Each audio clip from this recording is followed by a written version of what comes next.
Yes, but I haven't been. We're Oh, live. hell, we are. I haven't been hunting the bugs in a while. I've been almost all automatons. I am. Yeah, I was doing a mission. Sorry, guys. We're just finishing the conversation here about Helldivers. We Hmm. are live, obviously, as we've seen for 17 seconds while we were talking bollocks, but that's totally Hmm. fine. We have the wonderful Eric Ugland, and we're just talking about Helldivers, basically. We'll talk about other things that we get later on, but the most important thing at this point is clearly bringing democracy To the world, to the galaxy. to Yeah. So, every world we can, yeah. so welcome to our Helldivers 2 discussion. Um, Feel free to chuck in questions about Helldivers too, because I am still learning it. I'm level 8, I think, and I'm fucking loving it. hmm Though, yeah, damn right with you, Richie. So we were playing the other night on it, and for democracy, definitely. Yes.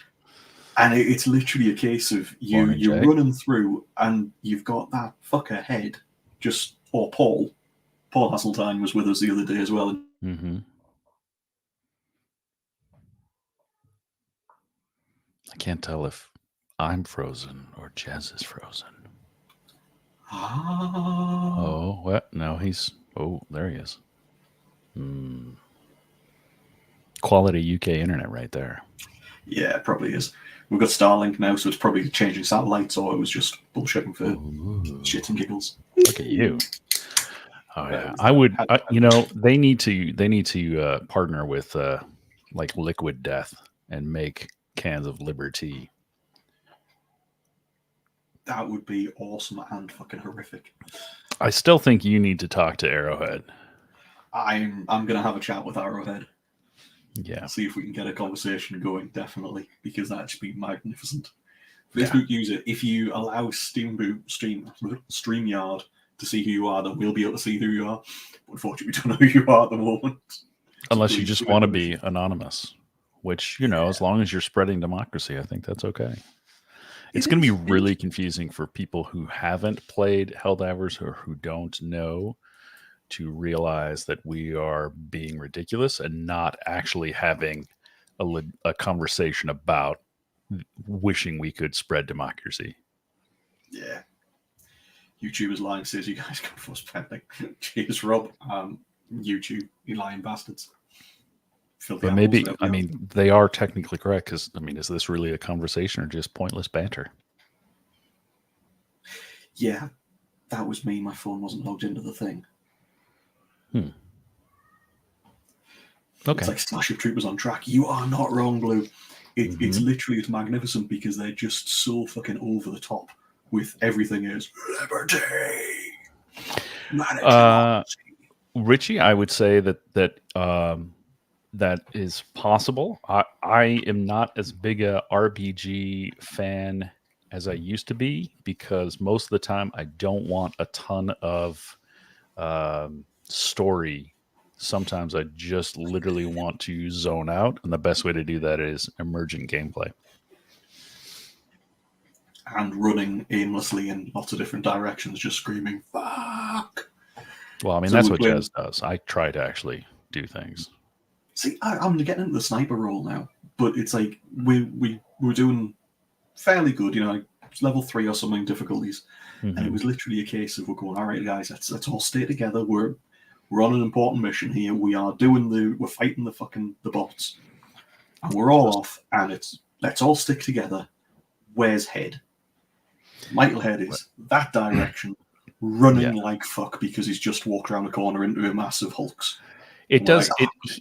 He does have a really real bad habit of not sticking with the group, which is odd for an NCO because you would expect him to really get into being in that group mindset. And the anti-material rifle is a phenomenally fun time. If it you really pair is. that with the ballistic shield, you can really have a party out there because the ballistic shield, when you have the sniper rifle out, will protect your back and head. So anything that sneaks up and tries to plink you from the back is not going to be able to do anything. I like this even more. I hadn't Yeah. thought about And that. if you get one of the SMGs, then you can use the shield and actually line up your shots in the front. That's a really strong tactic against the bots, but does nothing against the bugs. And I love that that is something that this game has. There is that differentiation. Yeah, because That the bugs, there's no tactic whatsoever. there's no like But one meta. You really like it is all sorts of different specializations, and this is finding the one that works best for you and your squad.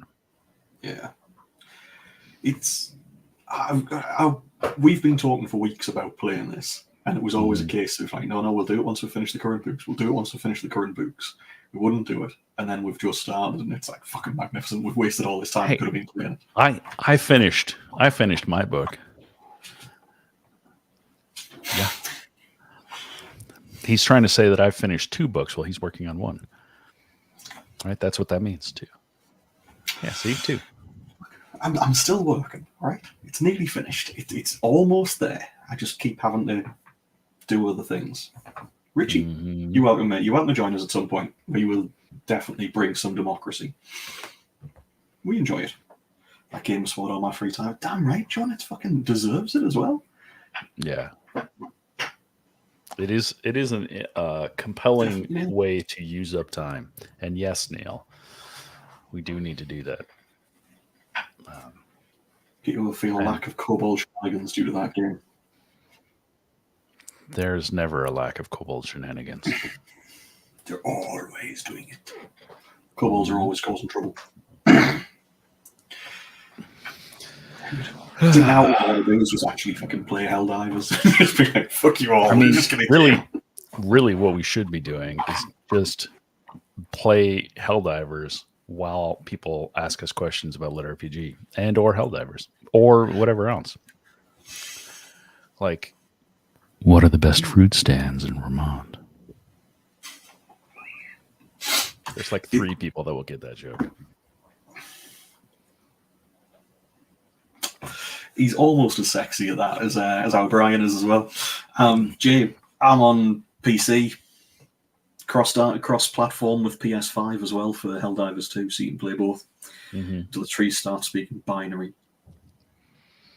Yeah, apparently that is occasionally something that that you hear. I also, I mean, going deeper into the whole Helldivers talk here, I do love the way in which the company is leveraging the community to handle all their marketing and all their lore building and just the fact that they will introduce things in the games without telling the players, and then the company will deny that those things are actually in the game until they get so obvious they can't hide it anymore. It's unbelievably brilliant. Like, I don't think some of the laser shots or something. The blue laser shots. There's also the whole thing where they were saying, "Oh, bugs can't fly," and then it turns out that flying bugs are in the game now. Like, it's just, yeah. And then there's Joel, who apparently will drop into random games, and even before the mechs were released, a mech would just like drop down from your ship just because Joel had made it available in that session. And it's the same with like the vehicles. He's dropped vehicles so that they are coming at some point that will be like Warthog style Jeep things. I like that, but I do need to stress to anybody else that is ever in a game with Chatfield, do not let that fucker drive. He will run you over, and then he'll back up, going, "Just get in," and he'll backwards and forwards, he'll run you over. Mm-hmm. It's best just to stick mostly behind Chatfield so that you can shoot him before he shoots you. Yeah. Chatfield, team killer, as he's often known. He's fucking terrible and yet lethal. The other side of it as well is that Head, being a career NCO, the reason he goes off and he does all this shit is if you actually get into a proper conversation with Head. For anybody else that doesn't know him, so obviously Eric knows him well now, he has been stabbed, shot, blown up, run over, hit by lightning. He's literally anything like that. Twice. Hit by lightning twice. Yeah, literally. And he survived. And I think what it comes down to is that he was a really shit NCO, which is what we're seeing in the games. And everybody was just trying to kill him, to get rid of him. The reason he's being like shot, stabbed, blown up and everything else is because he's a fucking lunatic. And they were just trying to get rid of him. Like, fuck this shit. Grenade. There you go. I will not confirm or deny any of those things. All we're waiting for is somebody that was ever to serve with him to come on and just go, yeah, he's a fucking lunatic. Honestly, the world's a better place without him in it. Well, Andrew, if you're watching this, we love him really. Please don't hunt me down and murder me. Yeah. When you can get him into the zone of being a military guy when you're playing, all of a sudden he's completely different. But like when he's just like goofing around, it's totally different. Oh yeah, and calling in airstrikes, and then like talking to the pilots. I was like that. And thank you, Radio 19er on the left-hand side, coming in to bring managed democracy. Managed democracy is the best democracy and the only democracy. Yeah, for anybody that hasn't realised this, hasn't played Helldivers, hasn't watched it all, it is basically Space Nazis. And yet it is magnificent as well. It is. I do have that quandary because, you know, I don't want to play as the fascists, but man, is it fun. Oh, yeah. Well, let's face the other side of it as well. You're fighting bugs. That's fine. Mm-hmm. Step on those all day long. And you're fighting bots who are just trying to kill you at all opportunities. Yeah, exactly. Richard, you're not wrong. So if it comes up with like a third race that they're fighting, things might get a bit dicey, but at the moment, we're totally on the side of right. Well, there were two different other enemies in the Helldivers 1. One of which is supposedly behind the blue lasers in the sky in this. Oh, God.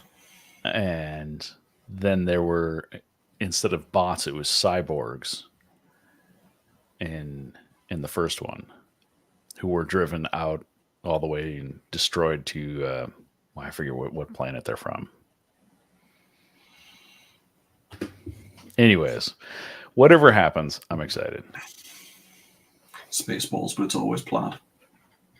I do like the fact that Tesla's brought out a level that is plaid. just for reference to the Spaceballs jokes. It's always like, yeah, you get points for that.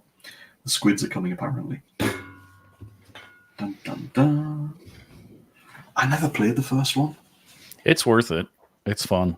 Completely different, though, because it's all top or isometric, I guess. But otherwise, it's basically the same game. But I would love it. I would love if there were additional enemies like orcs. Orcs would be fun. If we're just, if we can just convince them to steal everything from 40K, that would be. Oh man, that'd be amazing. That would be awesome. To be fair, the other side of it, what's it called? Pal World basically did that with Pokemon, didn't it? It just went. A little bit. A little bit. You know, I haven't played a ton of Pokemon, but my son loves Pal World, so I played. We basically did 100% of what's available in the game preview. So that's impressive. Am I excited for Space Marine 2? What's Space Marine? Well, what is Space Marine 2? What is Space Marine 1? Is that a 40K thing? Yes. Have you not seen that? Space Marine 2. Let's have a look. Do we have a release date or anything for this? 9th of September it's coming out, and it's basically a first-person shooter as a Space Marine. I've seen it on Steam, and it's like, I like the look of this. It's on Steam. It's going to be PS5 as well. I wouldn't say that I fully sweatshopped Pal World, but I certainly had a lot of cute, fluffy things doing all the stuff for me. Well, it depends what game. But I would say currently I'm a little better, but only because I've been playing it for longer. He's definitely better. Well, that's purely. Yeah, I think it's purely because I've been playing it longer, and I just have a few more. I have more gear available to me, and I understand what role I fit well, and I tend to settle into that without worrying about what it is or like trying to like be the hero. On Bot World, I'm very happy running the autocannon and sniping things from afar. I'm falling into the sniper role with the anti-material rifle, as Neil's added there. It's the best weapon at the moment for me, anyway. It's a really that was definitely what I was rolling with initially when I was against bots, and then I got really into the stalwart and going machine gunner, and I really enjoy that. And it's just I am so frustrated that the other machine guns are so hard to use, like the base machine gun and the heavy weapon, the heavy machine gun. The heavy machine gun is so frustrating because I want it to be this amazing thing, but it's just a pain in the butt. It doesn't have enough ammo. The reload animation and time is so long. Like I feel like there shouldn't be that many weapons where you wind up having to like stop, kneel, and reload. Like both other machine guns, you have to completely stop to reload. I have used the Stalwart once, but gas orbitals. Yeah. But the other ones they are. Thanks, JD. Have fun at work today. Hey, JD, dude. I did make the mistake of spending a load of medals on unlocking the red shotgun, the incendiary shotgun. Oh yeah, and it's shit. I've just gone back to the normal shotgun that I unlocked like earlier. You are. It depends when you started using it, because it recently got a pretty big buff. Both the individual pellet damage and then burn damage got a huge buff. So it's pretty impressive. And it also depends where you're using it, because the clankers aren't as susceptible to burn damage. So if you're using it on going against automatons, you're not going to be as having a lot of fun. But if you're doing it on bugs and you can let the burn happen, so a lot of people try to use it as a normal shotgun, but it's not. You need to like spray it around, get everything on fire, and let it burn the bugs down. You shouldn't just be trying to like unload it into it. Stop, kneel, and reload. Yeah, just stop them randomly. Right. Stop, kneel, yeah, reload. I mean, I would say that probably happened a few times last night, where it's like stop, kneel, reload. It's just running around randomly. Yeah. So I do like the revolver as well, but you're right. I'll have to try that shotgun with the. I've only been trying it. I haven't done the bugs yet. I've only been doing it with the clangers. Yeah, they don't work as well. I get that completely, Ryan, but the only issue is that the heavy machine gun only has 85 rounds. And if you're firing it at any rate where it's going to be useful, it just goes too quickly. And then you have to stop, kneel, reload, and get it. Like it should be a much deeper magazine, because then you also only have 2. So like you have to take the supply backpack in order to maintain the rate of fire in order to actually use that weapon. Make it useful. We have got we are full into Helldivers like podcast now. Oh yeah, totally. I mean, we'll talk about lit RPG books and stuff as well, but that's not as important. Minor details. Ridiculous. I think it's weird because I've tried playing Halo and stuff with the guys, and admittedly I was playing on the Xbox downstairs, and I was shit. And I didn't used to be shit. That's what I mean, John. Make it belt fed. Give it a backpack. Yes. And then so there's the negative is that it takes up your backpack slot. Same with the autocannon. The autocannon, you can't run an additional backpack thing, which is a huge hit when you're playing against the clankers. You can't have any sort of shield. That would be much, much more fun.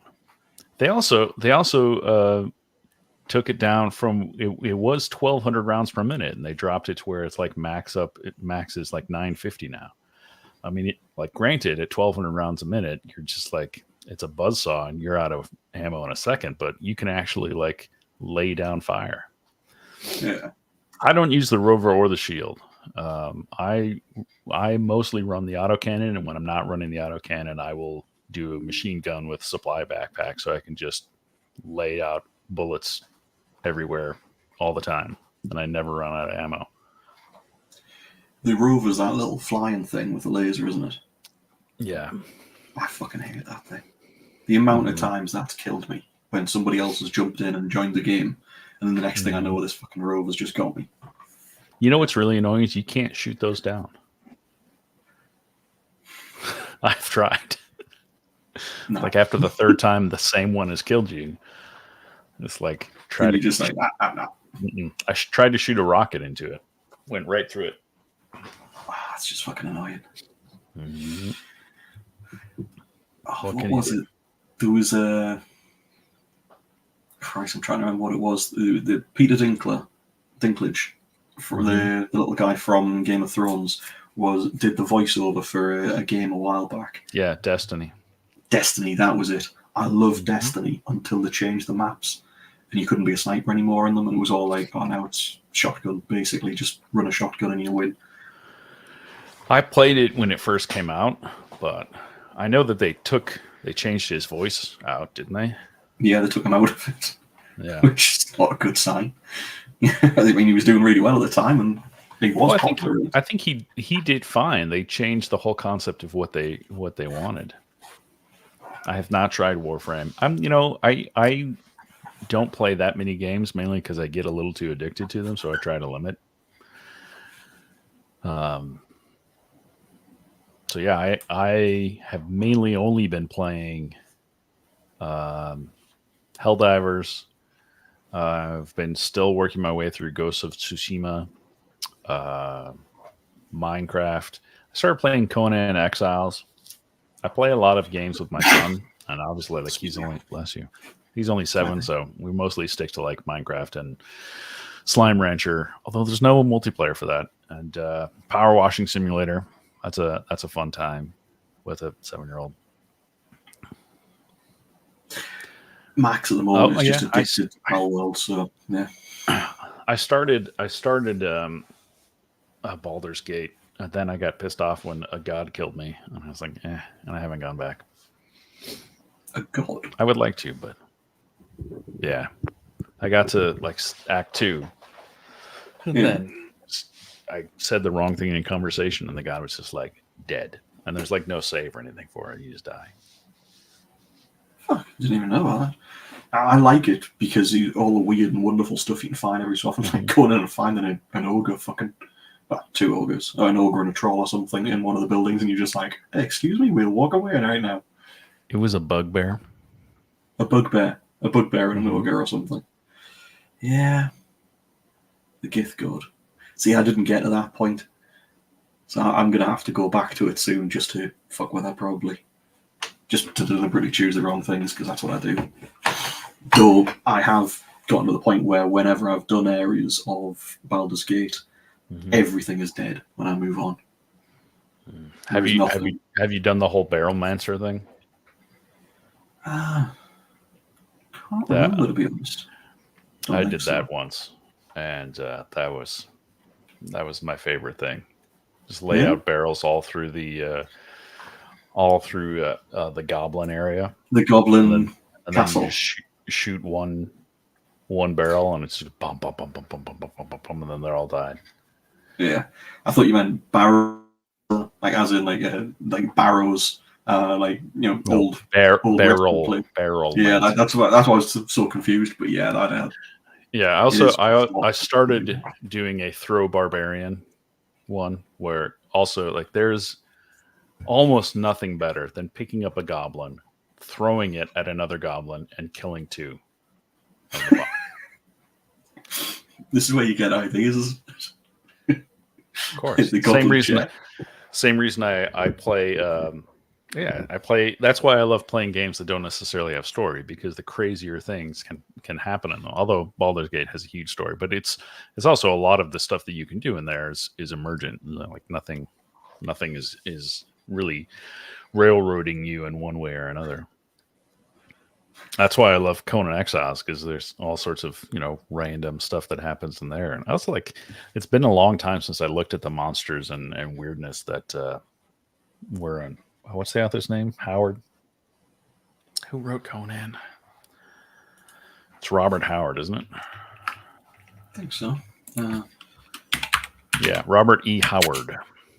There's just a lot of really interesting stuff in there. The mind, of course, came up with Conan the Barbarian, the original movie with Schwarzenegger in it. With Arnold. Yeah. Come on, do it. Bump those goblins. That It's in the trees. Get to the chopper. Get to the chopper. Yeah, I need to watch that again soon. I am really looking forward. One of the things that I'm really looking forward to is when Max is a bit older, because at the moment he's only 5, and I think it's a little bit early for Predator. Just a little bit. But, you know, soon, I will be introducing them with Max on things like that. She even summoned. I haven't really yet. I haven't gone deep into the sorcery tract. I've been mainly just slaughtering and bringing new friends to the wheel of friendship and giving them jobs once they are my friends. What's the game called again? Conan Exiles.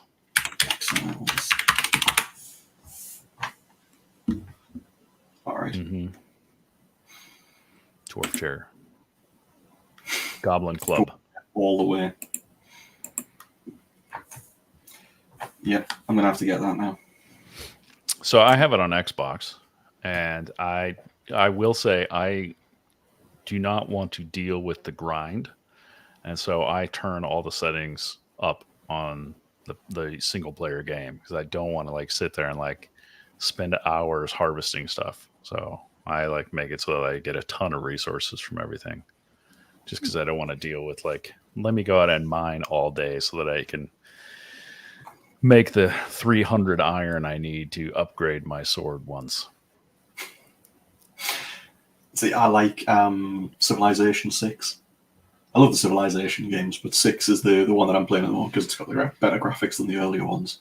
I'm always a snob with that. And I really enjoy the turn up the resources and then just constantly fucking fighting with everybody. Door of friendship. Yeah. Finding the doors of friendship. It is the best thing. Also, my favorite thing to do, going back to Helldivers, is when you do find the door of friendship, is to leap over into the pit and try to push the button with your head. You can't, but it looks like you can. And the diving mechanic in Helldivers is one of the best things that's in that game. And if you aren't using it constantly, you're missing a major part of that toolbox. I am constantly using that to get into cover, get out of cover, moving around, jump back to MOBAs. Mother of all balloon assholes? What is a MOBA? Do you know what a MOBA is? Mother of all is that like is that like League of Legends and Dota? Is that Defense of the Ancients? Hey, Lars. Lars, you sexy beast.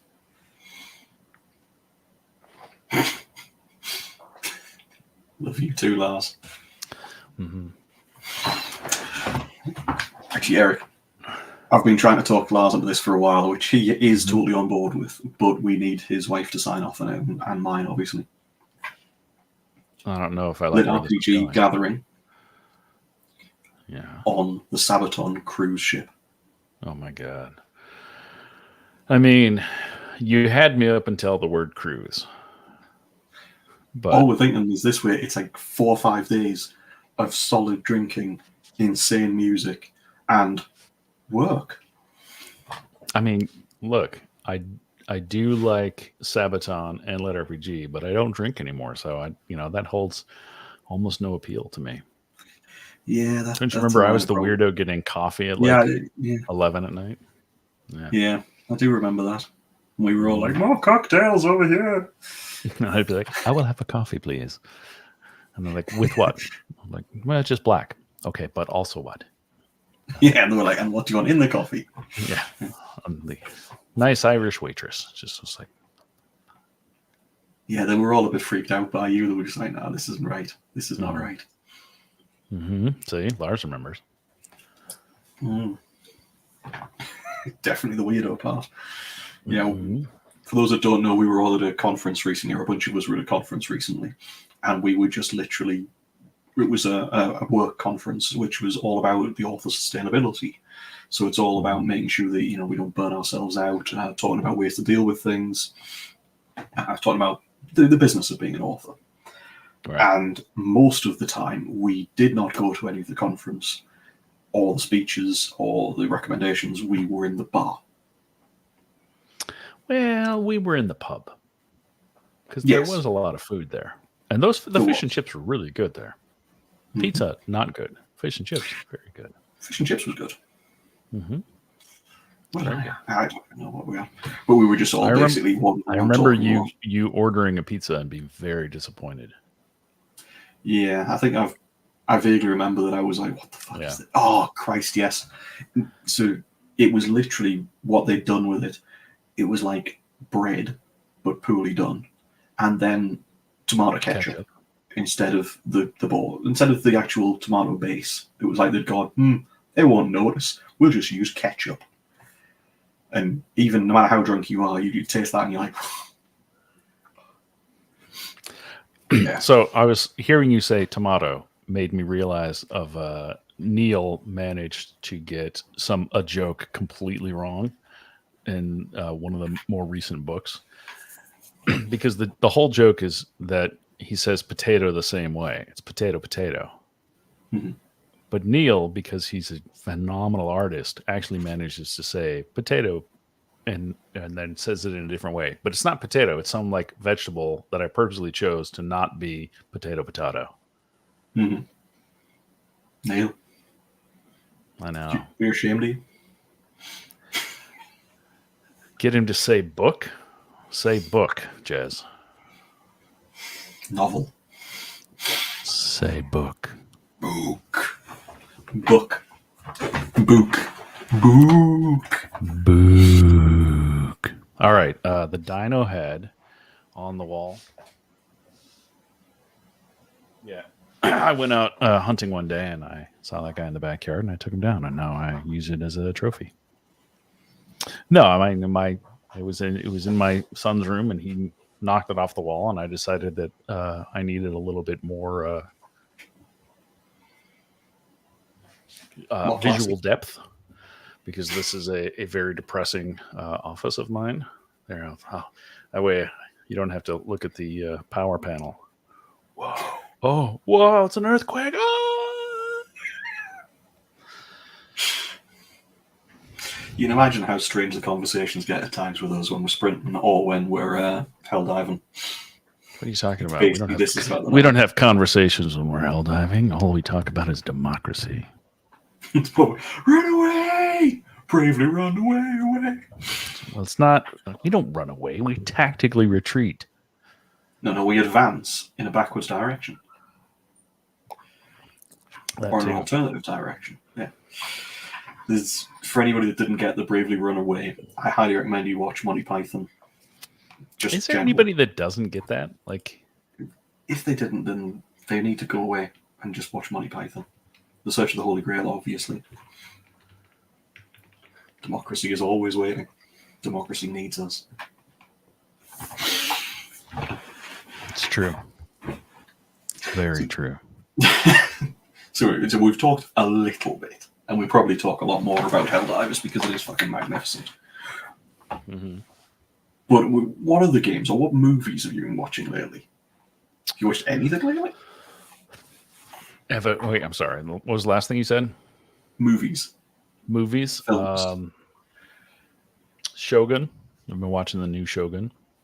Any good? It's pretty good. Yeah, it's really interesting just because it's doing a very good job at presenting things without being so focused on the Europeans, where it's much more seeing the Europeans are kind of weird from the Japanese point of view. And it's just absolutely beautiful. Like all the stuff that they've done in terms of set dressing and costumes is excellent.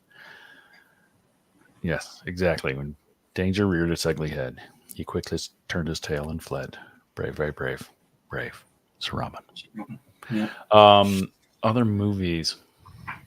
I started watching We Were Soldiers. I've been watching a fair number of war stuff for a different project I'm working on.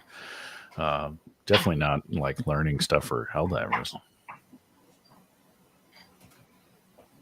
Ambush tactics actually work.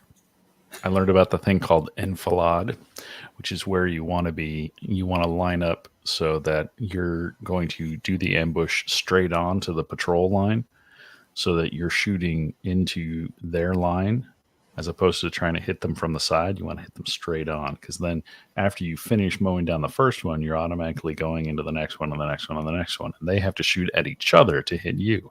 Anyways, what else have I been reading? I read Honor Ray's, what is her name? All the Skills or something like that. Yeah, I've just started that recently as well. Yeah, about 3 days ago. That was really fun. I've been reading some RPG books, so like Delta Green and reading over one of the adventures. Yeah, All the Skills, which is Iconoclasts. And then I'm looking at because I have the bookshelf of all my RPG books up there. The Age of Rebellion, which is the Star Wars RPG, has some really interesting ways that it layers things in. Yeah, I mean, you can tell I kind of have something like I've got a different story world brewing that I want to get into at some point in the very near future. I also have to get the Ugly Guys going, which is way behind on when I actually wanted to start that part of it. And that's going to be a real challenge to kind of like slot in because it really is stuff that has technically already happened. The best new lit RPG Grand System Vending. I haven't read that one. I did get to read James Hunter's latest, and that's an absolute delight. Oh, it's basically the 80s and 90s revival that you didn't know you needed, isn't it?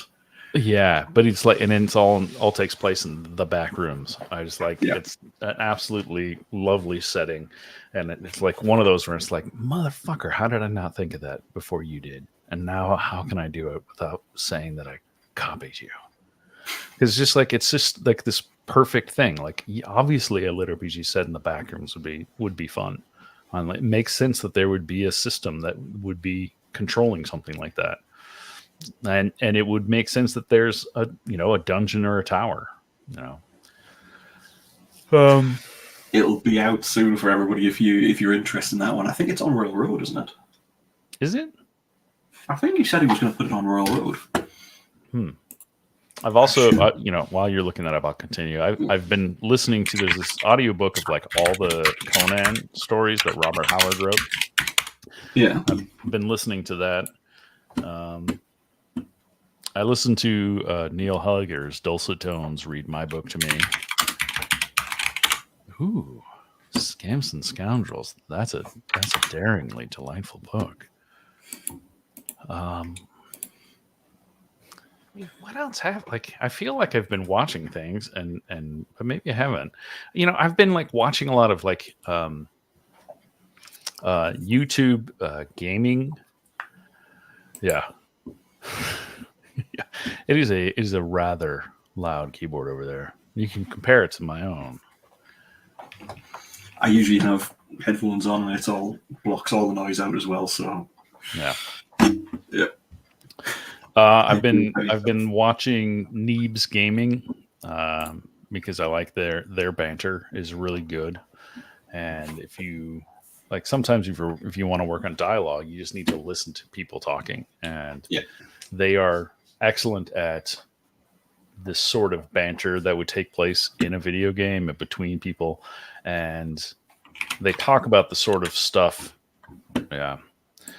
Well, yeah, that's the other thing. I've read a lot of Brown Bear, What Do You See? And we're going on a bear hunt, and the monster at the end of this book, and there's a dragon in your book. The Hungry Caterpillar, Dragons Love Tacos. Yes. All of those, the Little Blue Truck. Yeah. Although I really Discount do. Dan's back room. Yeah. That's it. Discount Dance back room. I really do not like caterpillars because the worst injury I've ever received from an animal was from a caterpillar. How? I was in South Africa and I felt something on my neck and I brushed it off, thinking it was a spider. So I was trying to be gentle with it, but I must have done it hard enough that it squished the caterpillar just enough that it like left a trail of its goop on my neck and it caused a chemical burn. Wow. And it was like days of excruciating pain. That's And I still like have a little bit of a like it's not a scar, but there's kind of a mark there. And then on like days when I get hot or like that sort of stuff, you can see there's like it's different in that area. And it was a party. And I had, I've been bit by a dog. I haven't been bit by a snake. I've been stung by a lot of different things. I stepped on fire coral. I wouldn't recommend that. That sucked. See, in England, we basically have random rain and angry dogs and angry locals. That's pretty much it. I mean, yeah, that was in South Africa. The fire coral thing was in Indonesia. The dog was in Texas. Level 10, yeah, I could see that. It's true. He probably does have a story where a caterpillar probably crushed some part of his body.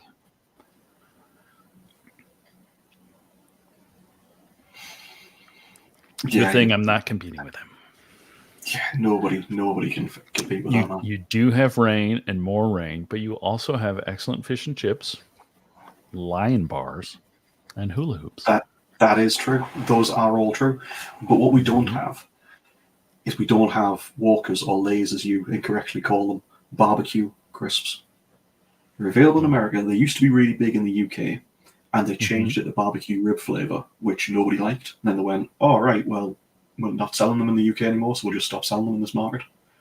And everybody was like, no, just change it back to the barbecue we liked, not the shitty one. You can't get them on Amazon? I get lion bars on Amazon. Yeah, you can. You try it. And what happens is they turn up generally after like 3 weeks, and the bag has been burst in transit. Yeah, I could see and that. So you just open it up with this like stale chips, and you're just like, you fucking bastards. So thankfully, I have some very good friends that send them across in care packages for me. Jay recently sent me a box of them, and I was just opening it up. I was like, what the fuck is this? He also sent, because he's Jay, a sex toy. I mean, that's important. Yeah, it is. Yeah, I have a fondness for lion bars, and that is currently what I use to motivate me to get words done for the day. So if I can hit my word count, I can go have a lion bar. I mean, mainly because it's novelty, Yeah. Ketchup flavors. Fucking disgraceful. Can you get whisper there? The green light? No, well, the green light is behind the toolbox. That is my office furniture back there. Why? Which is why it looks like it's crying. I mean, I guess the dinosaur could be crying. The rest of his body is either missing or stuck in a toolbox. So.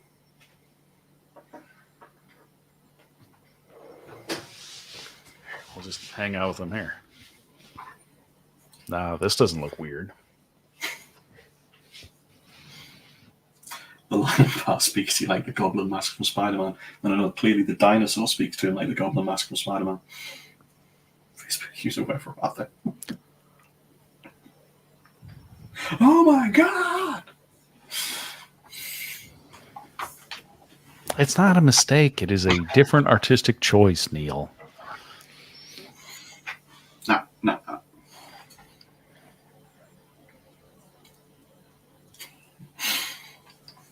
It's because Brian, you legend.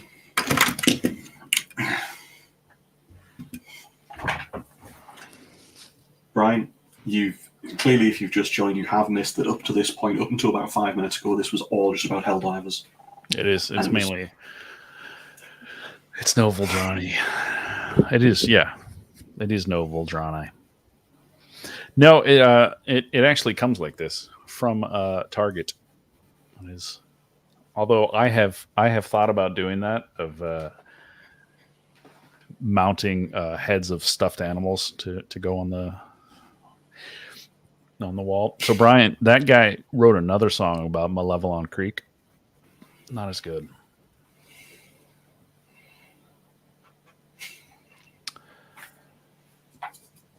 Yeah, well, I mean that's true. I don't pay my programmers at my dinosaur themed park. Although I do think it should be a dinosaur theme park because a dinosaur themed park would be very different. It'd be like you would have some dinosaur things within your park. A dinosaur theme park would be far more fun if it was built for dinosaurs. Mm-hmm. So I'm thinking like things like the roller coasters would just be terrifying. Mm-hmm. Yeah, you must be that tall to you must be 40 feet tall to ride that ride. Get into such a high end.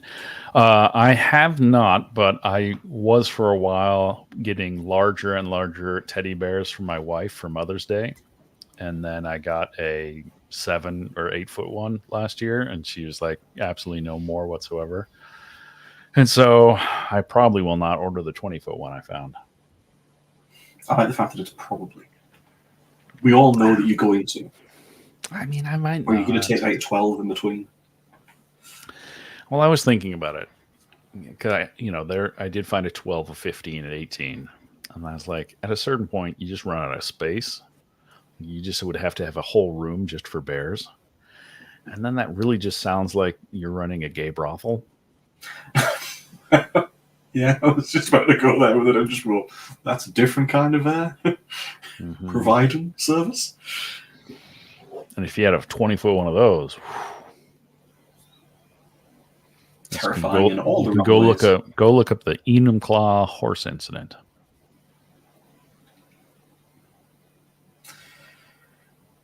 Remember, any trauma you cause now, you might be paying for in therapy bills later. Well, on the upside, it was all aimed at his wife. So, yes, you will end up paying for that. You'll pay for it in a totally different way. Mm-hmm. Although the children absolutely love the giant teddy bears. And I have to admit, like if I was a 5 or 6 year old having a 7 or 8 foot teddy bear to play on, awesome. Yeah. They use it to take naps on. They use it to like cuddle them while they watch the iPad. They build forts with it. They're amazing. But I can see sort of why it might not be the best idea to get bigger and bigger ones. Maybe. Unless you get several of these bigger ones and then get a tarpaulin that goes over them. Now you've got somewhere outside for the kids to play. Yeah, it's too cold. There's still there's like more than a foot of snow on the ground right now. It was 18 degrees here today. Yeah, but what's those in freedom units? 6 eagles, I think. Look, you're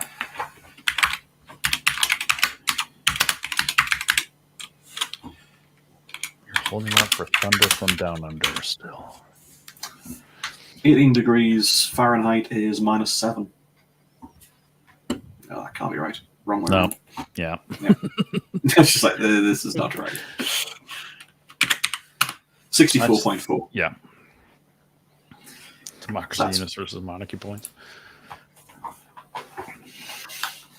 Yeah. I mean, that would be nice. I think today was supposed to be in the lower 40s, upper 30s, which is what, 4 degrees ish. Yeah, gotcha. And then, can Kelvin go negative? Kelvin can't go negative.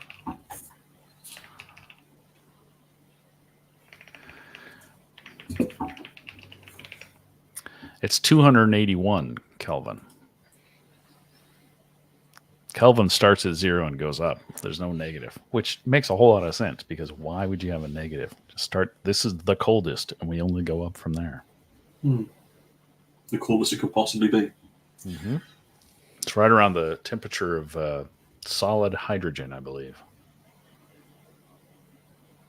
54. Jesus, Southern. See, Zach, the poor bastard, lives in Australia, And all the way through the winter, he's commenting about how fucking horrifically hot it is there. Mm-hmm. And then he'll say things like, "Oh, well, it's winter here now," when we're in the depths of summer, and it will be hotter there in winter than it is here in like a really hot day in summer. You're like, what the fuck is wrong with you living in Australia? Why would you do it? Everything wants to kill you. I've heard good things about Melbourne, but that's in the wet south. It's also, everything there wants to kill you. There's fucking spiders the size of your face that hide in the toilet and bite your dick off. No. You're just coddled from living in the UK. Look, dude. Your ancestors went around and killed all that stuff so that you could be irritated with food that's not just the same color. Also, while we're on the topic, why did England go and colonize the entire world for the spices, but then not use any of those spices in their food? It wasn't anything about the spices. It was basically that what happened, and Lars has agreed this is entirely his fault, is that all the Danes, the Vikings, came across to England, and they basically just raided the place, took all the gold, took all the cool stuff, and stole loads of the hot women. Okay, but we know that wasn't actually the Danes. It was all the Norwegians. Yeah, it was all them as well. Like, fucking lot of them were all doing it. Yeah, so then what the Danes weren't doing any of that. Anyways, I thought, isn't Lars from Sweden? No, he's from Finland. No, he's Sweden. What's wrong with you? I thought he was Finnish. Lars, you're Finnish, right? UK Animals are lame. Get North American if you want a good show, or Australian if you want a cancer subscription worth. Yeah, that's the fucking point. So what happened here in England was that all of the sort of the very gentle-natured people were all kidnapped and taken away. Everybody else that was left were either alcoholics or lunatics or both, which is why we are the way we are now. We killed everything that was left in this country to kill. Then we went abroad to kill everything over there as well. And then we basically went, well, what are we going to do if we go home? The wife's going to make us do like tidying up. We're going to have to look after the kids. We have to do all this kind of stuff. Fuck that shit. Let's just go and conquer somewhere. And it was we don't want to go home. Yeah, let's go somewhere else. That makes sense. You know, there's a talk that they're going to clone and reproduce the English lion because there is a English lion fur, I think, in the London Museum still. So one of the last examples, and they can pull the DNA off of it. That is fucking insane. Yeah, it'd be really cool if they started doing stuff like that. Like, I get the desire to make mammoths, but man, that's a tough challenge. Like maybe they should start on something a little bit less onerous than mammoths. And like elephants have an 84-month gestation period or something insane like that. Can't be 84 months. 80 months? Somebody look it up. Elephant gestation. 18 to 22 months. That's what it's 18. 84 That's months. still fucking insane. Right. That is still insane. And how fucking high are an elephant? They give birth, it just falls out. Like, bang. That's not a good way to start your life. No, I mean, they've been doing it for a while. There's not that many of them around these days, though. There's more than you'd think. Like Botswana actually has too many of them. Well, yeah, Botswana has too many. Yeah. They're getting irritated that people are telling them not to cull their herds, especially through trophy hunting. And they are saying that they're going to ship some to Germany if Germany intends on trying to force German hunters to not bring back elephant trophies from Botswana. They're just going to ship 30,000 elephants to... Yeah. I mean, look, Lars, if that's the weirdest your search history is getting and you're an author... It really isn't. I have conversation with Lars. I know how fucked up his search history is. If his wife ever looks at it, there's going to be problems. It's true, Brian. Also, when are you going to spread some democracy with us instead of just hiding in Ireland? I don't know what you're trying to say, Brian, but that is entirely accurate. I am thinking that what we should just do is invade Botswana. But then I feel that about most places. We tried it with Ireland, but we basically gave up with you all. We decided we didn't want the south of Ireland. We kept the north because that was a bit less civilized. Fit in more with us all. Didn't the UK already try that whole thing with South Africa and Botswana? A few times. It didn't stick. We need to keep going back. Worst mine currently has squirrel mating behaviours. If you know Michael Head, he hates squirrels with a passion. So the fact that Jay is looking at squirrel mating behaviours, I didn't know that. Why does he hate squirrels?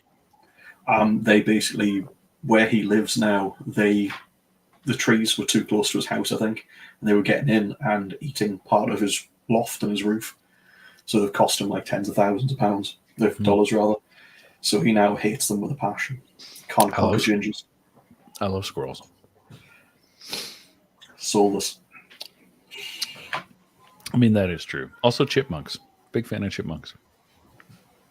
Yeah, we don't get them here. They're just basically like smaller squirrels. Sort of. I mean, they're substantially different, but I'll place Helldivers after Saviors is written, also after Holiday. What about Dragon's Dogma 2? Are you going to do that after you've written Saviors? Also, I keep seeing your picture, and for some reason, I think it's in the tiny one. I think it's Barack Obama, and then the big one pops up, and I'm like, oh no, that's not him. It's not Barack Obama commenting in this stream. I mean, that would be amazing, wouldn't it? Like he's got to read books. Like he could be a normal person, just being like, I would like to see what's going on in this world. It would be hilarious to then find out he's heavily into harem or something. Yeah. Yeah, I don't think I have any celebrities really into my books. Although I think Felicia Day said something nice.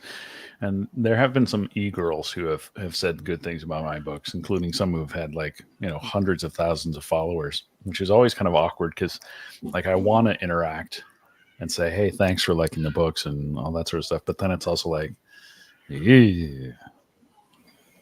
Do I really want, not for what they are doing? More power to them. But then it just seems a bit weird if you're sending messages to an e-girl and thanking them for liking something of yours. You're really trying to cover this one for your wife when she finds the messages, aren't you? No, she knows. The first thing I did was look at this. This is someone who loves my books and she's got 300,000 followers. And she was like, why does she have so many followers? And I showed her and she's like, oh, okay. You're very welcome, Byron. I appreciate that at least one other person who's out there and is old like me. Yeah, exactly, Brian. It's something for both sides, isn't it? It's nice that you think she's just scantily clad. Yeah. As far as I know, she's most famous for not being clad at all. Cladless, if you were. I very rarely use Instagram. Right, I never really got away with it. Facebook, fine. All the other platforms, but from Instagram, I never really get away with it. And then I was watching stuff the other day, and you scroll through, and you say, "Fucking hell!" And it obviously registers that you stop and look at this video because randomly naked women showed up, and I was like, quite nice. Mm-hmm. And then scroll on, and now it's just full of naked women, and I'm like, Yes, the algorithm has got you. Yeah. It's annoyingly accurate. Good guys didn't finish last in this case. But That's fair. That's right, Major. Yeah, but that, it's nice. It's nice just having people say things about your book, especially when you're not looking. Like when you just sort of stumble upon it. That's always just such a pleasure. It is. Why do those some fake random accounts messages target your robots need to be squashed, and that's what we're doing up there in space, is destroying robots so that they don't send weird Facebook messages to everyone. It's a good reason for it. It's a good excuse, right? Kill those clankers. What's that? Have you read that? No. On the chat field. Mm-hmm. There's a clanker on there, isn't it? There is a clanker on there. Death to clankers. Read that. Good. It is very good. I'll add that to my list. It's one of those. I'm not going to ruin it for you, but this is why we are fighting the fucking clankers. comes in at the end of book 1 into book 2. It explains everything, and that is why we are fighting the Clankers constantly. What's the name of it again? Connection Unknown or something? Connection Unknown. Yeah. Builder's Legacy.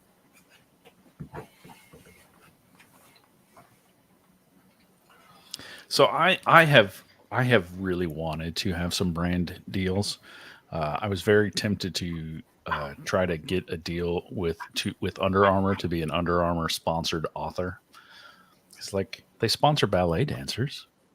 Why not me? Or like a pen company or paper company. I feel like authors need to have some brand sponsorships there, like wear the brands on your shirt when you're on podcasts and stuff. If there are any brands out there, we are totally available to board. Yeah, I have very loose morals. Do you have? What's that? Morals? We don't. There are no fucking morals involved here. I don't. Yeah, I don't think it. I think I got rid of those in this house. I think I threw those out. We don't need those fuckers. But we could use Under Armour because nice shirts, and I need something to keep me sweat free while I pound away at the keyboard. To be fair, I did like the. It always confused me. Under Armour, you have the warm, like the hot gear, and you have the cool gear, and I can never remember which way around they are. If the cool gear is to keep you cool, or if it's to use in the cold and the hot, and vice versa. I always get them the wrong fucking way around, and then I'm like, Jesus Christ, I'm sweating my tits off. That'll be why. You'd think that after 1 or 2 times, you'd know to write it down or make a note somewhere about it. You would think, but that's where you're going wrong. Think. I know. I don't really understand that. I'm just basically like, I need some more of those fuckers. Bye. Then it turns on you go, fuck's sake. Jez did. I'm not sure why, but he did.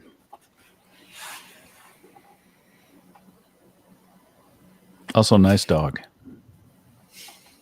Nice legs. Leg. Jordan. What? You not met Jordan before? No, he has a fantastic leg. And he has another one that he hits people with. Jordan is a living legend, and anybody that hasn't met him needs to meet him. Jordan, are you coming to Vegas this year? The worst book I've actually finished, not from school. Worst book. That's a tough one. Because I don't feel necessarily the need to actually finish a book if it's really bad.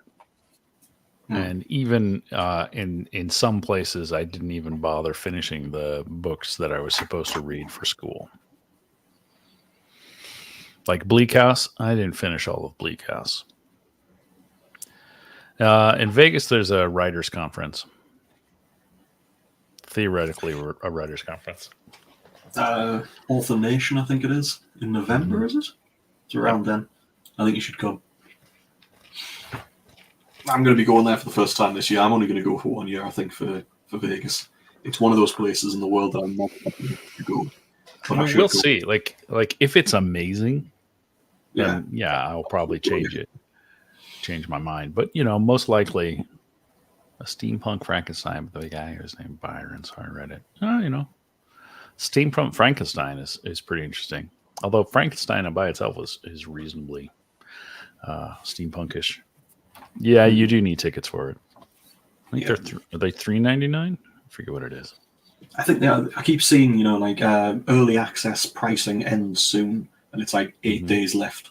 And then you come back and check it 2 weeks later, going, I should have bought that ticket, and it's the exact same price. You're like, and it's now. Yeah, I still haven't purchased my tickets. It's almost at the point where I need to get.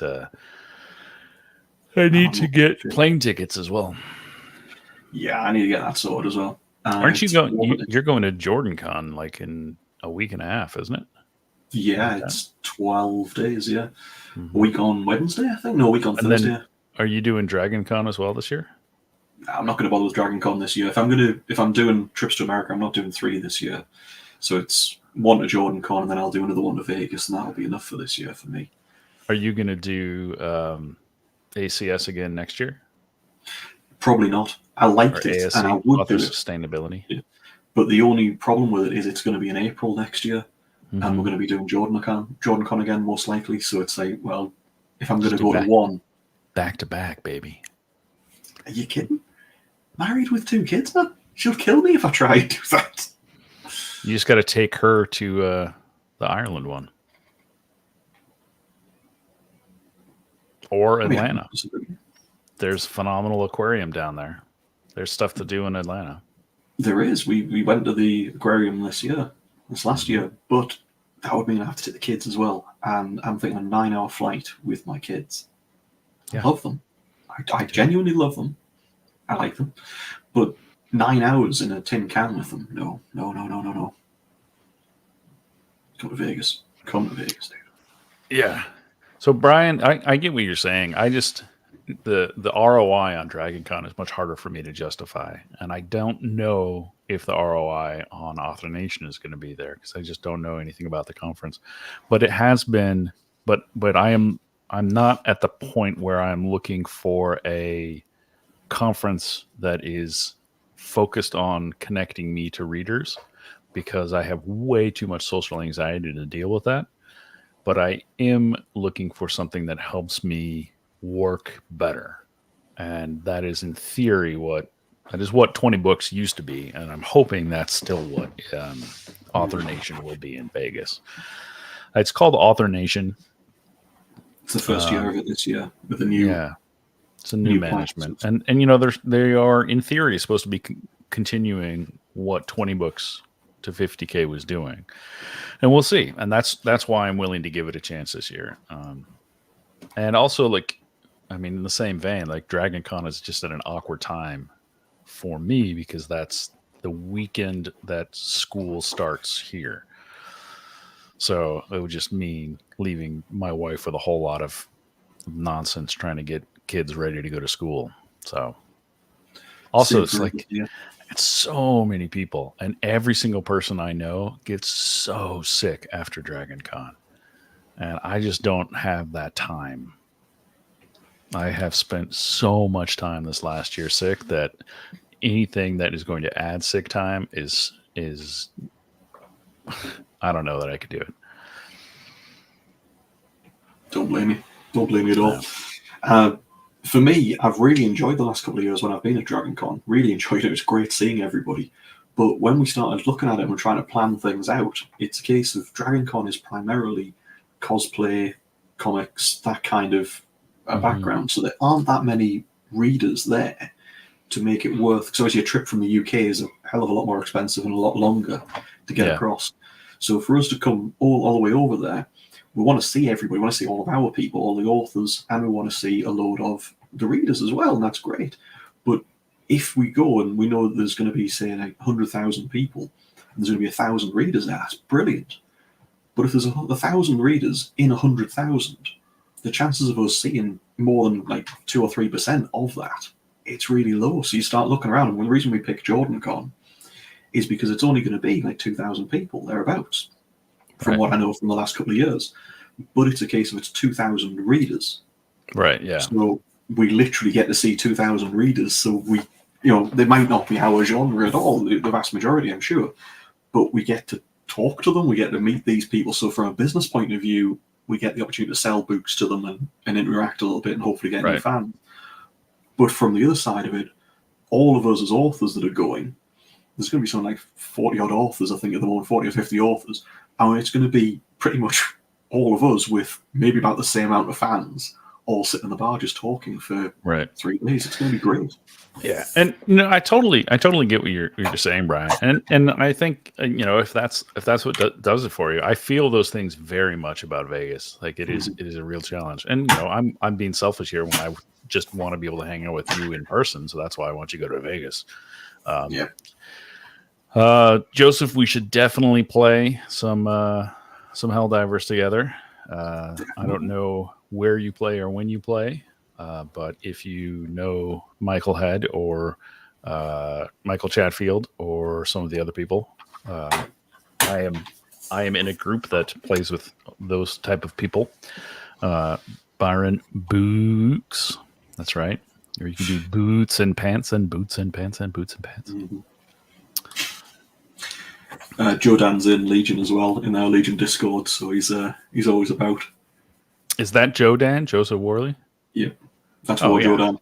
Yeah. Oh yeah. So then, yeah, we should play. Yeah, I am in the same. I am in that group. If Rob Gagnon and Benjamin Karai, I think Karai said he was going to go, but that was the last time I spoke to him. He said that he was going to go. Unfortunately, I don't know who Rob Gagnon is, but Jez, can you make that happen? I think Brian's obviously convinced we should be going, so I think that's down to Brian to sell it. Well, and also, I mean, maybe your publisher wants you to go. Your publisher definitely wants you to go and drink. Maybe the publisher should pay for him to go. Shut the fuck up. Shut the fuck up, Eric. I'm just saying.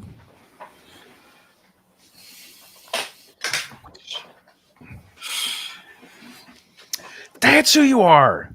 Yep. Okay. That's the problem. I don't know last names. I just get these first names. And you're Robert in there. So that's why I didn't. Oh, my goodness. Yes, Rob, you should go if you were. That's the thing.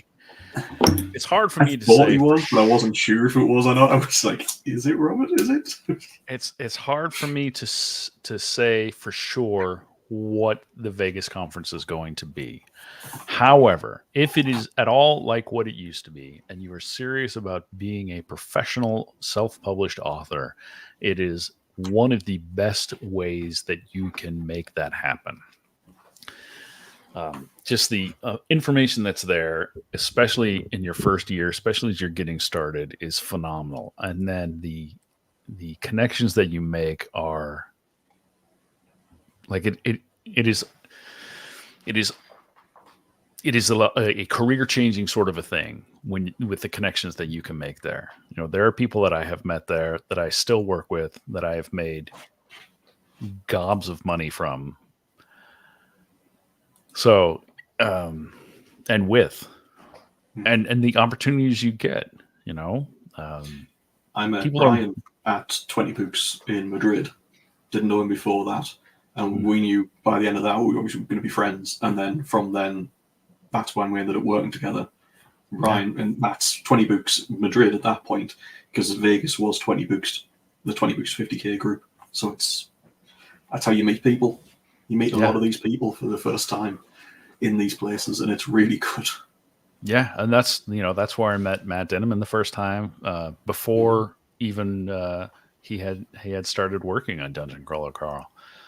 And the same, like I've met so many great people who are not just like occasional friends, but are like deep friendships, or people that I have tied my life and career to. So yeah, it's very, very valuable. And if they are turning it into sort of like another Dragon Con, I think it's going to be a real hit for the self-published industry to not have a place that is a working conference. I think the plan, when they've talked about it before, is that it was going to be going to 7 days. So rather than the way it is at the moment, or the way that it was before, from what I understand, because I haven't been to the Vegas one, but it's Monday to Friday is pretty much all about the business of being an author, and then Friday is like the end of it. But then what I've been told from other people for this one now is that Author Nation, Friday, Saturday, is going to be like open to the public. Yeah. So the first 4 days are all going to be, or first 3 days are all going to be about the business of being an author still. Yeah. And then the last couple of days are going to be for everybody else to join in and party. Yeah. So I think for me next year, what I'm hoping to do is Gary Con, Jordan Con. Okay. I don't know about author sustainability. Mm-hmm. I really liked it, but it is just at an awkward time. And then potentially Vegas. If Vegas goes really well this year, then I might go again. But it's also like, I hate Las Vegas. It is a awful, awful place to visit. And being on the Strip just makes everything so much more expensive. Then, when you're going to be floating all of Brian's costs there as his publisher. That's really generous of you to do that, Eric. I mean, I'm really feel that pain. Do that. Yeah. I mean, fortunately, Air Quotes Publishing is not looking for new authors right now, so we're not going to be covering it. But I believe he's with Legion, isn't he? He is. He is. Yeah. Fortunately, he's on the reverse contract, where it's the first one he signed, so it's on back to front, so he has to pay for all of his publisher's drinks. Yeah, it's all a vanity press where he pays you. Well, we pay him all of his earnings, but then he has to pay for my drinks and food, which he's going to find is actually more expensive than all of his earnings. Nink is what I'm leaning towards for next year. I like the idea of Nink. The only real issue is that Nink has some requirements in order to qualify to go, and so there are some people who will need some assistance in order to get there. Yeah, so I have to admit, I've been doing the video sprints with Jez and Brian and Rob, and my productivity has skyrocketed. It is so much better. So I don't know how many people we want to bring into that party, but we might want to think about it. Yeah. If you are, I don't know what your schedule is and you know what you're writing and when, but if you know Brian and Jez.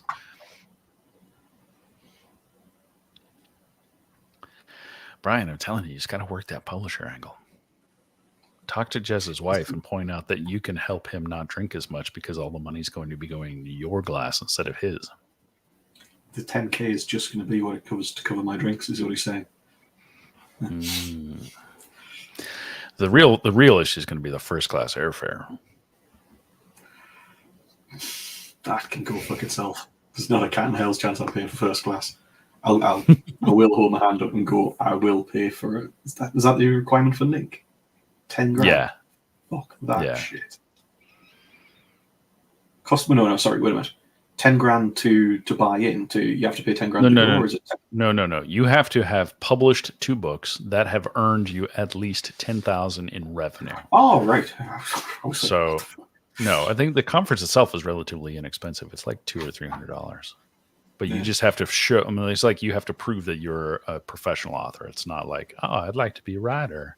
I'm going to go hang out with all these cool authors. No, it's like you actually have to prove that you are able to put money on the table.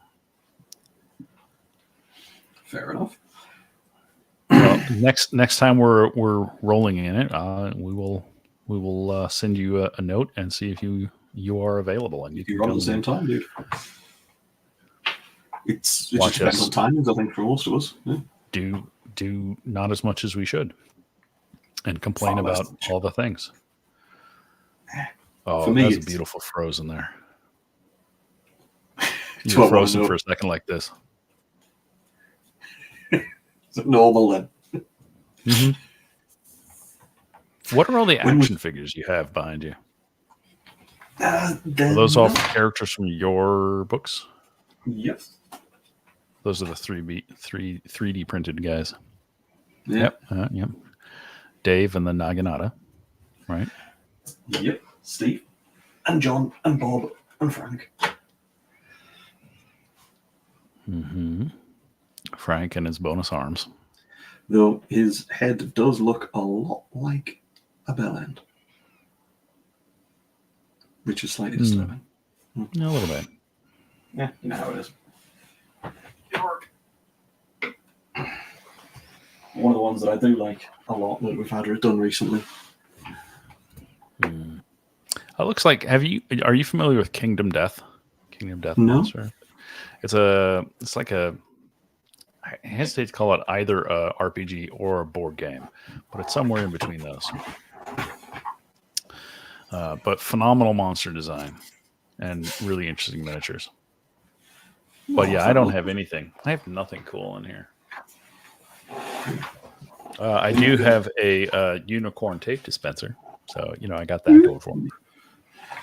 For anybody that's coming to JordanCon, there's a miniature painting sort of deal that you can get in on. It's one of the events that's going on is miniature painting, and we've donated a bunch of these, which if you can see it, the 50mm ones. This is the bigger version of them.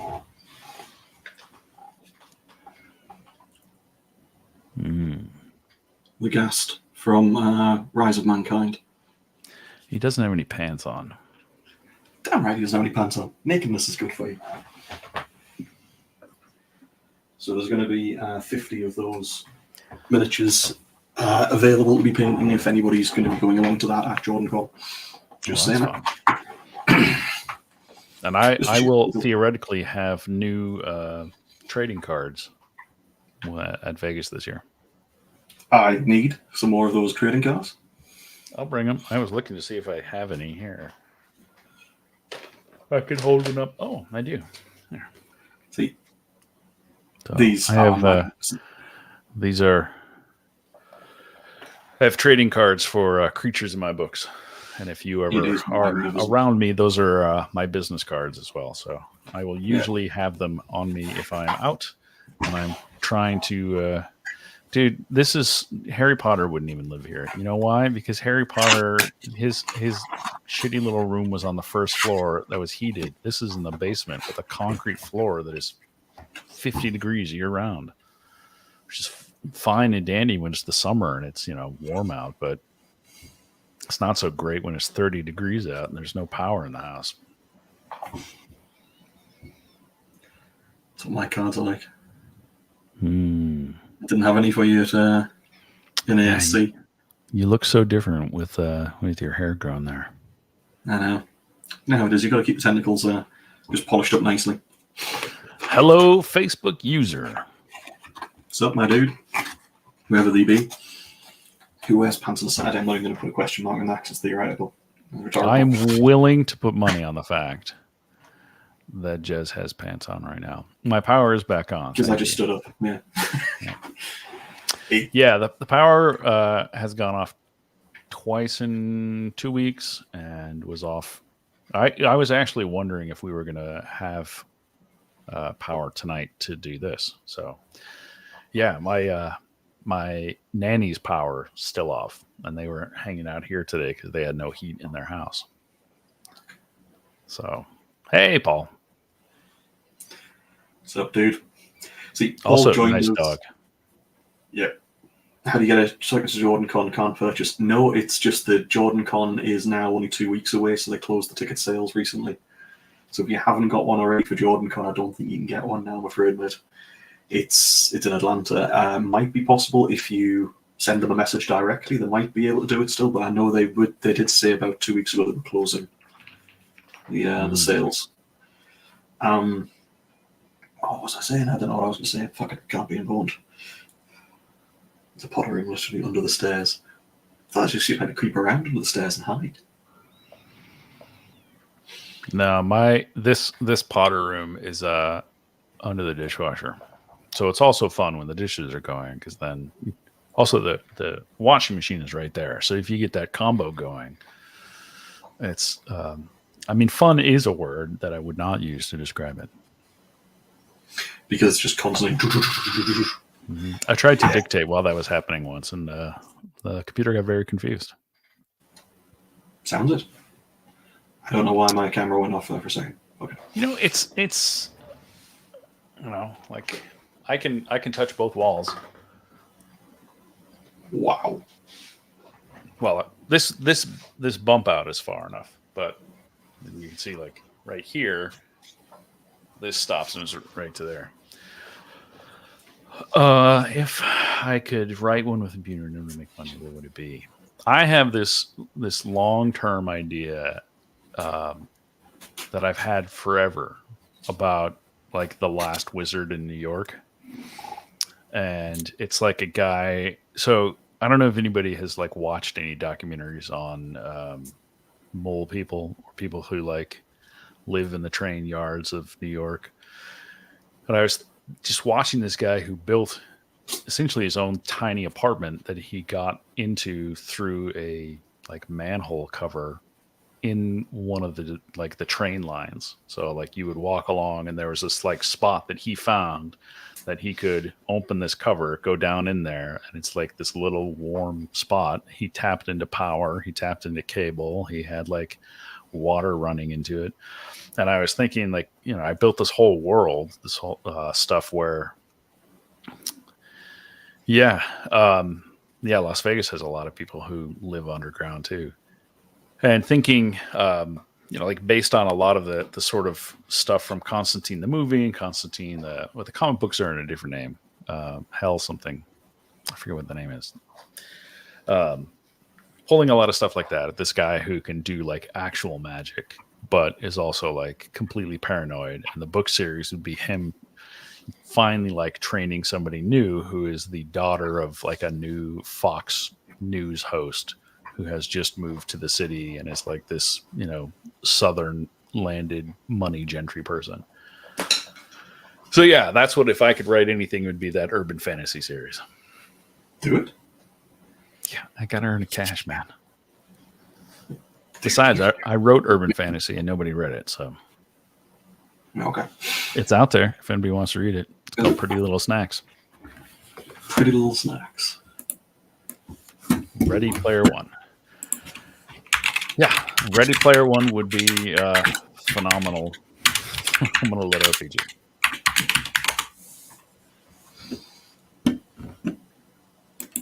The Pine Buff Chronicles. Yeah, I had a whole series planned. So I mean, yeah, if I could also do that, I would love to continue that.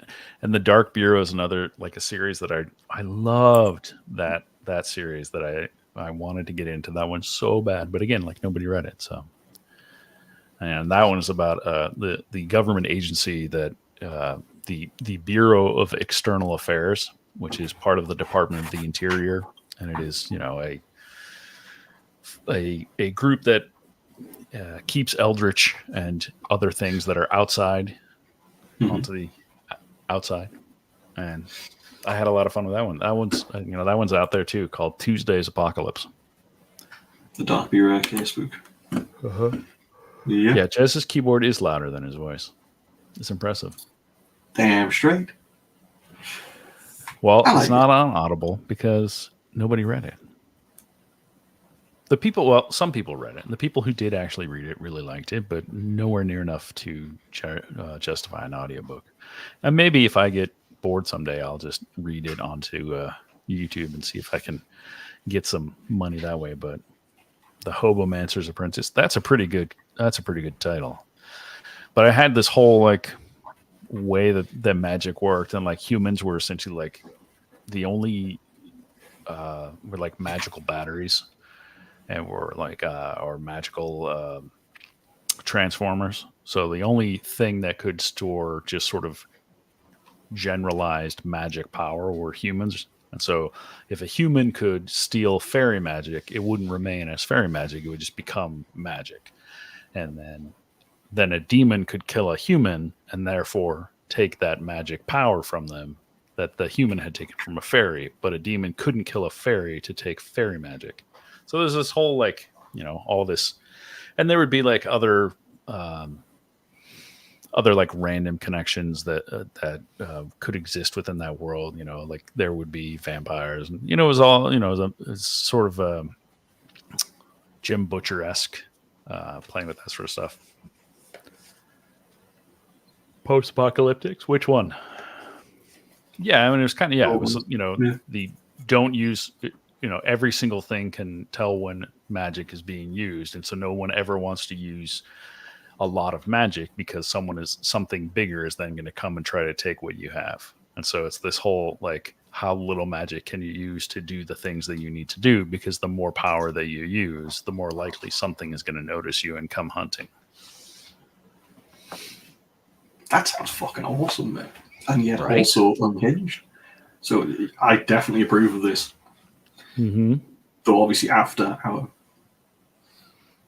the other thing that you tried to force me and you coerced me into signing a contract to, dude, even if it was just my idea. What's your data? What's the point here? I don't know. I lost track a long time ago. Although I'm still telling you that's a good idea. And I'm still saying I'm up for it. I was playing with Michael the other night, and he's like, you know what? We should write this thing. We should do this. This is so awesome. We should do something like this based on this. And I was like, this is exactly what I was talking to you about in Ireland, Michael. And he was like, oh yeah. Mm-hmm. So yeah, no, I still think that'd be an interesting idea. But totally, dude. I'm Fully up for that.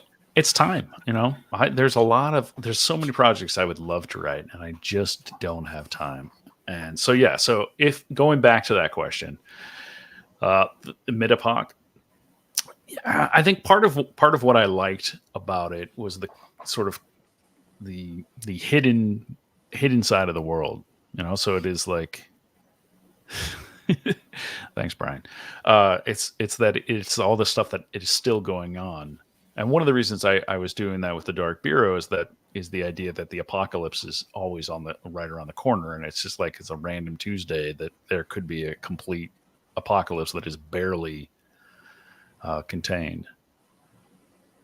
And so, yeah, I don't necessarily want to do something that is post-apocalyptic or apocalyptic. I am in the light cosmic horror camp, in that I prefer the idea that humans are capable. Like, there is something that they can do, that it's not just purely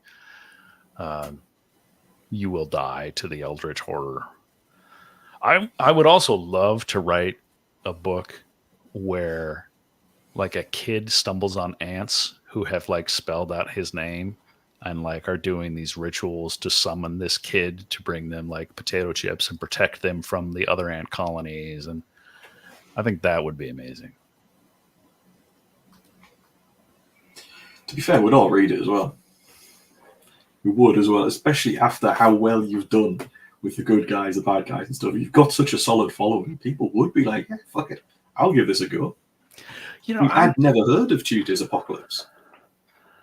Well, there's also a whole, like, if you do really like my voice and you want a lot of audiobook, there is a whole mystery series called Roseland that has audiobooks, and each one is like 20 something hours. They're very, very long. Box set as well. Secret Society, serial killers, and a seriously snarky PI. Mm-hmm. Which packs up life as a Vegas dancer. Mm-hmm. Mm-hmm. I would, yeah. I also we were talking about writing a Lit RPG Mafia story together, weren't we? That would be fun, where it's like something like GTA, but a book version of it. People are going to be reading this just going, what the fuck? Do it. Yeah, so I would love to. I'm trying to get better at moderating my time and writing. That time I got as sick as a mobster. Yeah.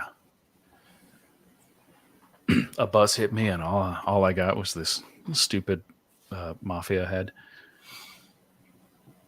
Yeah, and that's the thing. It's like I was telling someone the whole storyline of good guys and bad guys, and how many more books that there probably are yesterday, and it's just like, crap. I'm not gonna be able to write anything else for quite a while. And I also like committed to writing the Aethon thing. So, if that goes gangbusters, there's 7 books in that. I've committed to 3, so there will be 3, and I gave myself an out at 3. So if no one reads it, that's fine. There will be 3 books, and that will be a contained trilogy. But if people like it, then there will be 7 books, and there won't be any more. 7, that's all you get. We believe you, honest. Well, it's a tower climber, so like you can't add more tower levels. Why not? I mean, I could try to pull the Brian J. Norton and do 1 page per 5 minutes in the book. This book is the next 20 minutes. We'll cover half an hour of his life. Yeah. Please buy the next 3,600. Yeah. It's 245,000 words. It covers the next 25 minutes.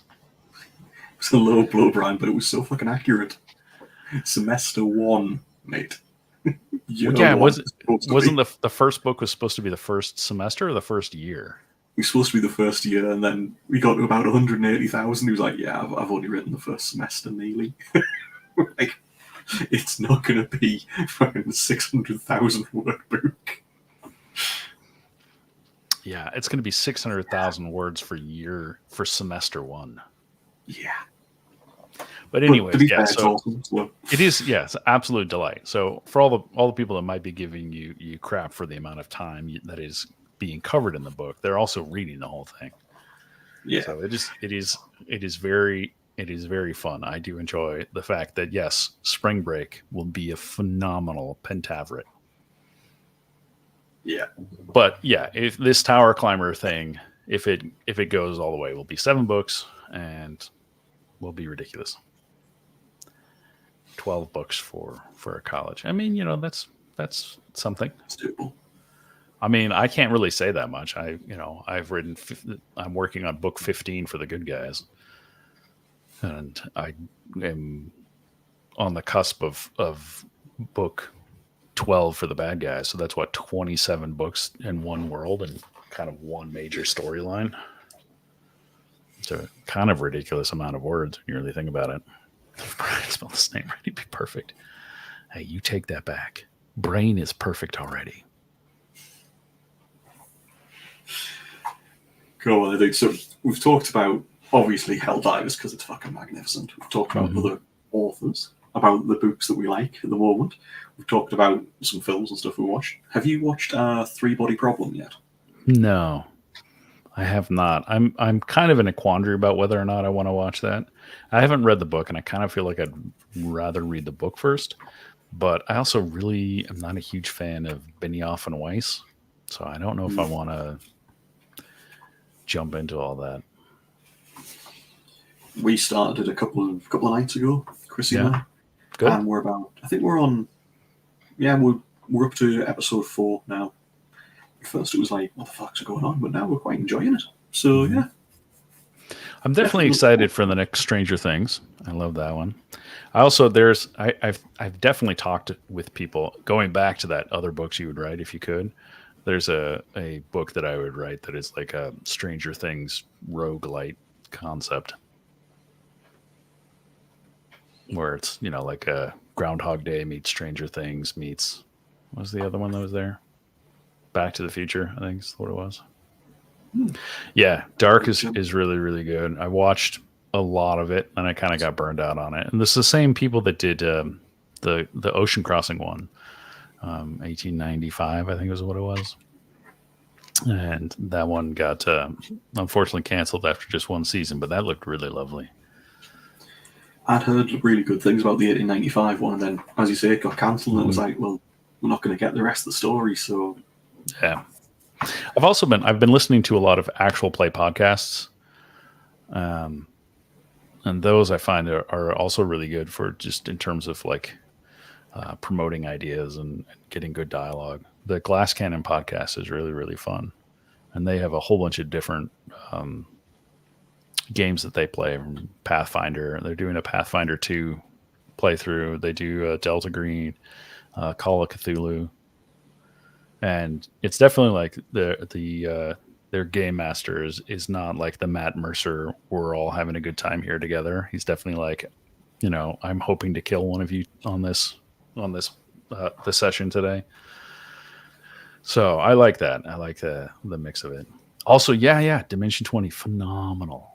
I love Brennan Lee Mulligan and watching that. The Court of Flowers and something, Faye and Flowers, whatever it was, where it's Abrea Iyengar is the DM and Brennan Lee is Mulligan is playing. Phenomenal. There's also the Not Another D&D podcast, NADPod. That's phenomenal. The sort of game breaking stuff that they do there in terms of how they are using magic and the spells they use, really, really fun. And I also just like DMs that just kind of say yes and go along with random stuff. And I really love bizarre, sorts of things where it's like the meta, the fourth wall is broken and stuff like sorts of intrudes. Like, there's a character in that like they use John Exposition, who like gives tons of background information that isn't necessarily there, or saying, it's going to be a really beautiful place when you get there and listen to the flavor text, stuff like that. I Tales of the Sneaky Dragon is on my podcast list. I just haven't listened to it yet. And so, you know, one of the problems is these are such long podcasts that it's difficult to listen to them all. And I think there's like 300 plus episodes of the first season of the Glass Cannon podcast. As they're doing, and they do the whole adventure path, the Giant Slayer adventure path from who does Pathfinders is done by Paizo Publishing. I'm intrigued. Definitely intrigued. My wife just sent me a message there reminding me of what time it is and the fact that the kids are in bed. So Shut up. God damn it. Helldivers. Yeah, so when is this supposed to end? Nah, we'll end it soon. All right. It's the time anyway, rather. Because that was what I was going to come to anyway. It wasn't just like, let's fucking cut this off and let's go. What I was going to ask is there is no keyboard. What the fuck are you talking about? The keyboard stays. The keyboard always stays. I think he doesn't want you to use the keyboard because it'll wake the children. No, that's fucking awesome. And the whole neighborhood. It's always my voice. It's always my voice that Chrissy complains is louder than anything else. And I'll actively try. That's why I've got headphone off on one side so that I don't just make too much noise. Because I'll get nervous. No, I think it's the keyboard. Fuck you all. I like this keyboard. No, now we're going to switch to the ASMR stream. Yeah, baby. Who do you think at the moment? Have you read anything recently that you think doesn't get enough love? Essentially, that we could suggest to people. Anything you've read that you think that was brilliant, isn't really picked up by many people, hasn't been noticed yet? No, I don't think I've been reading enough. Certainly not in the lit RPG space. I've been sort of focusing on other media types, so like movies, podcasts, that sort of stuff. Fair enough. So I apologize. Just you, fuck you, Byron. Don't wake up the children. I'll tell you what I've started. I mean, at the moment, I'm reading and I'm really enjoying Honore's All the Skills, which I hadn't picked up before. Just one of those I've never gotten around to. I'm really enjoying that at the moment. Yeah, definitely made me want to try to write my own card-based lit RPG. It was doing that to me as well. It was like, yeah, I'm quite enjoying this. I've also been playing with the idea of a gachapon, where you have to like generate XP to spend it trying to gain better creatures, but it's not like they're not like cards or Pokemon. You can't go out and catch them. You have to like buy them from these like mythical or god vending machines. Vending machines. Is it Ryan? Ryan's is all about vending machines themselves. Everything you can buy from vending machines because aliens come and see that humanity is fucking obsessed with vending machines, which is true. I mean, this wouldn't necessarily be about vending machines so much as like the sort of gachapon stuff. Mm-hmm. No, I just mean that that's where they come. That's sort of the media that you can get things from. I'm just trying to differentiate my book that I'm probably never going to write and this book that someone is actively writing. So, yeah, well, totally different.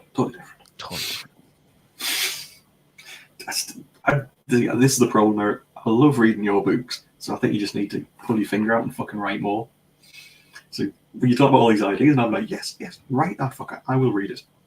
I would love to read it. I just got to start actually writing all the words. It would help. Yeah. I think when I was looking through, what have I been reading of late? Voidborn. Voidborn? Yeah.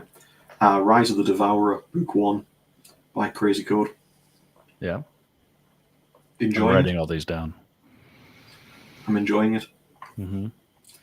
It's what I've been listening to more than reading, though, because it's like when I've been in the car, because I don't get much time to be able to do audiobooks anymore. So when I'm in the car, that's the only time I ever get to do it. I've been like, I need something new. And that came up as a recommendation.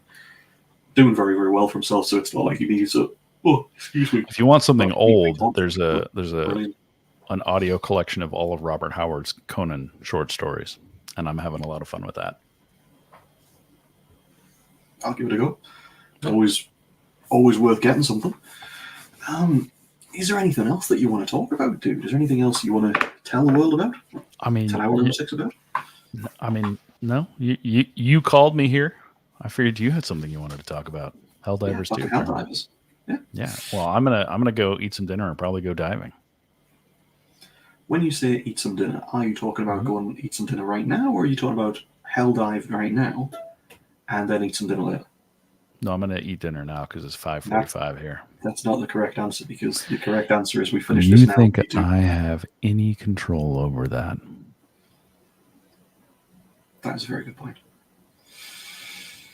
That is a very good point. You need to go and eat dinner. And it is nearly 11 o'clock here, so I'm going to go to bed.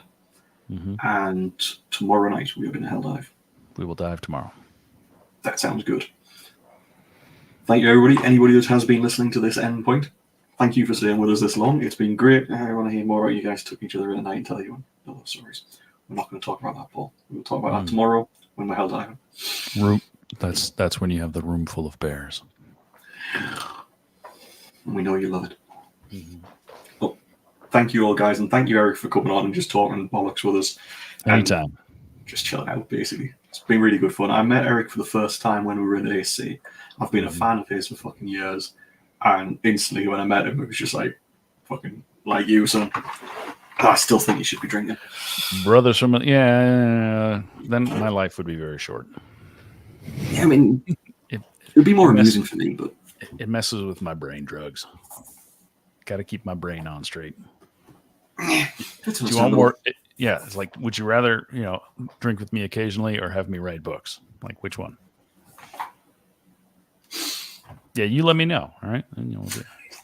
No, definitely. See, when I grow up, I want to be like Ryan Maxwell. Shit. He's a sexy bastard. He's a sexy bastard, is that right? Right? Look at that picture. Damn straight. Okay, thank you all, everybody, and hopefully we'll see you again soon. And we will be playing, we will be gaming, we will be talking about absolute bollocks again soon, no doubt. And if you come to Vegas, we'll be at Vegas or JordanCon next. So, thank you all, guys. Thank you. Bye-bye.